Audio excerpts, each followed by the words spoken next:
안녕하세요. 영화평론가 이동진입니다. 올여름 수많은 할리우드 화제작들 중에서도 가장 큰 기대를 모으는 작품이죠. 크리스토퍼 놀런 감독의 덩케르크, 지금부터 소개해드리겠습니다. 크리스토퍼 놀런은 지금 현존하는 모든 감독들 중에서 아마 신작이 나왔을 때 가장 많은 사람들이 기대를 갖고 있는 스타 감독 중에 스타 감독이 아닐까 싶습니다. 크리스토퍼 놀런으로서도 이 작품은 모두 10번째 작품이고요. 또한 첫 번째 실화를 영화화하는 작품입니다. 네, 지난 몇 년 전부터 여름 시작이 되면 가장 큰 영화들은 사실상 슈퍼히어로 영화들이 쏟아져 나오고 있는데요. 물론 좋은 슈퍼히어로 영화들이 많지만 관객 입장에서는 약간의 피로감을 느끼는 상황에서 덩케르크처럼 제2차 세계대전을 굉장히 고전적인 방식으로 그리고 뛰어난 연출력으로 다룬 영화가 나왔다는 측면에서 그 위치가 무척이나 돋보인다고 말할 수 있을 것 같습니다. What has happened is a colossal military disaster. 이 영화를 보다가 느껴지는 것은 크리스토퍼 놀런 감독 자체가 본인의 연출력을 확신하고 있다는 생각이 들고 있고요. 바로 그렇기 때문에 영화도 굉장히 어려운 소재를 들어서 오히려 본인의 능력을 보여주기도 하고 또 아주 이색적으로 우리가 한 번도 본 적이 없는 그런 전쟁 영화를 만들어냈다는 것이죠. We shall go on to the end. We shall never surrender. 먼저 이 영화는 일단 살인의 추억하고 좀 비교되는 부분이 있을 텐데요. 살인의 추억 같은 영화가 지금은 한국 영화의 고전으로 남아있지만 처음 나왔을 때만 하더라도 온 국민이 화성 연쇄살인 사건을 알고 있고 더군다나 범인이 끝까지 잡히지 않았던 실화 사건이라는 걸 우리가 알고 있는 상황에서 그 영화를 만드는 봉준호 감독이 굉장히 어려운 난점이 있었을 것입니다. 그것을 돌파했기 때문에 그 영화가 또 그만큼 훌륭한 건데요. 영화 덩케르크는 어떻게 생각하면 너무나 유명한 그런 철수작전을 다루고 있고요. 모든 사람들이 어떤 결말로 어떻게 끝나는지를 다 알고 있는 상황에서 그것을 자신만만하게 영화화하고 있다라고 먼저 말씀드릴 수 있다는 거죠. 연출적으로 이 영화에서 굉장히 탁월한 것은 영화가 아주 조용하게 시작하는데요. 덩케르크의 주택가에서 헤매는 병사들의 모습으로부터 정말 조용하게 영화가 차분하게 시작을 합니다. 그로부터 영화가 끝날 때까지 단 한 번도 영화적인 긴장을 놓치지 않고 점점점 마치 음악기호로 얘기한다면 크레센도처럼 긴장을 키워가면서 그 절정에서 영화가 끝나는 방식으로 짜여져 있다는 거죠. 그만큼 영화의 리듬과 이야기 소재에 대한 장악력에 대한 감독의 어떤 확신 같은 것을 보여주는 게 아닌가 싶고요. 네, 오늘날에 이르러서 블록버스터 영화를 만들 때 어떤 장면을 상상하면 그 장면을 기본적으로는 모두 다 영화 속으로 옮길 수가 있습니다.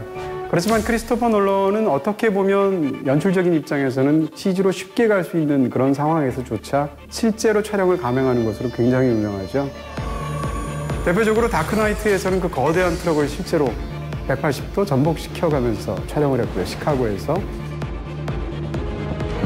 또한 인셉션 같은 영화에서는 호텔 복도가 360도로 회전할 때 실제로 복도 세트를 만들어서 360도씩 회전해 가면서 배우들의 액션 장면을 찍기도 했었습니다. 마찬가지로 이 영화에서도 CG로 해결할 수 있는 수많은 부분들이 있었을 텐데요. 그렇게 하지 않고 크리스토퍼 놀런의 고집대로 아날로그적인 방식으로 실제 촬영을 감행했기 때문에 그런 생생한 사실감이 처음부터 끝까지 살아있게 됩니다. 이 영화는 일단 보조 출연자 수가 1,300여 명에 이르게 되고요. 아울러서 영화에서 굉장히 중요한 액션을 담당하고 있는 당시 영국군의 스핏파이어 전투기를 실제로 섭외를 해서 영화 속에 역시 집어넣었고요. 이 영화의 구조를 모르고 보게 되면 이 영화의 한 중반까지는 약간 좀 당황하실 수도 있습니다. 왜냐하면 영화가 서로 다른 세 개의 시공간을 변주하고 있기 때문인데요.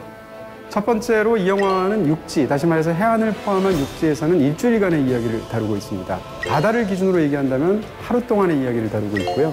공중을 기준으로 얘기한다면 하늘에서는 1시간 동안의 시간이 흐르게 되는 거죠.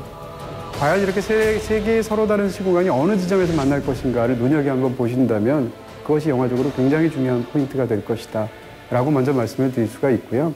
어떻게 본다면 덩케르크의 플롯은 사실상 인셉션의 후반부의 플롯과 일치한다라고까지 이야기할 수 있을 텐데요. 다리 위에서 차가 떨어지는 그 몇 초밖에 안 되는 순간 동안 그 다음 단계인 꿈인 호텔에서는 몇 분의 시간이 흐르게 되고요.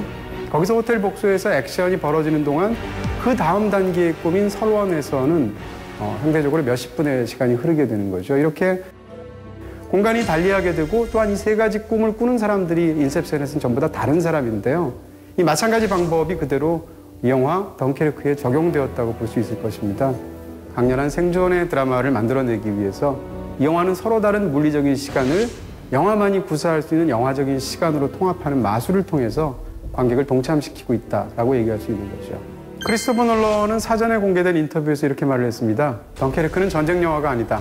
이것은 현실의 시간을 재조직한 생존의 드라마다. 이런 이야기를 한 적이 있는데요.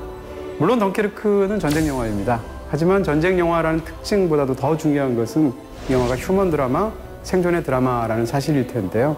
극 중에서 사실은 전쟁 영화라면 싸우는 상대방이 있어야 되는데 그 상대방이라고 말할 수 있는 독일군이 처음부터 끝까지 단 한 명도 모습이 드러나지 않습니다. 따라서 이 영화는 전통적인 전쟁 영화들이 갖고 있는 이분법을 전혀 적용하지 않은 채 오로지 병사들이 이 모든 어려움 속에서 어떻게 하면 집으로 돌아갈 수 있을 것인가라는 문제만 집중적으로 다루어서 우리에게 큰 감동을 주는 휴먼 드라마가 됐습니다.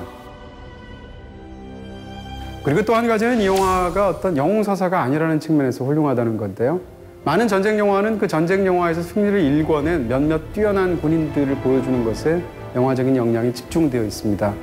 하지만 이 영화는 사실은 톰 하디 같은 스타, 그리고 케네스 브래너라든지 아니면 킬리안 머피처럼 국제적으로 널리 알려진 스타 배우들을 쓰고 있음에도 불구하고 오히려 그런 스타 배우들을 감추는 방식으로 영화를 찍고 있다는 것이죠. 그 이유는 이런 스타 배우들을 만약에 적극적으로 내세우게 되고 그들의 활약상을 영화 속에서 적극적으로 묘사하게 되면 이것은 두세 사람이 일궈낸 영웅 드라마가 되기 때문입니다.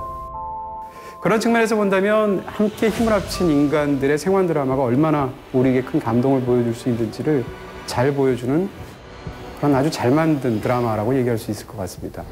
You can practically see it from here. What? Home.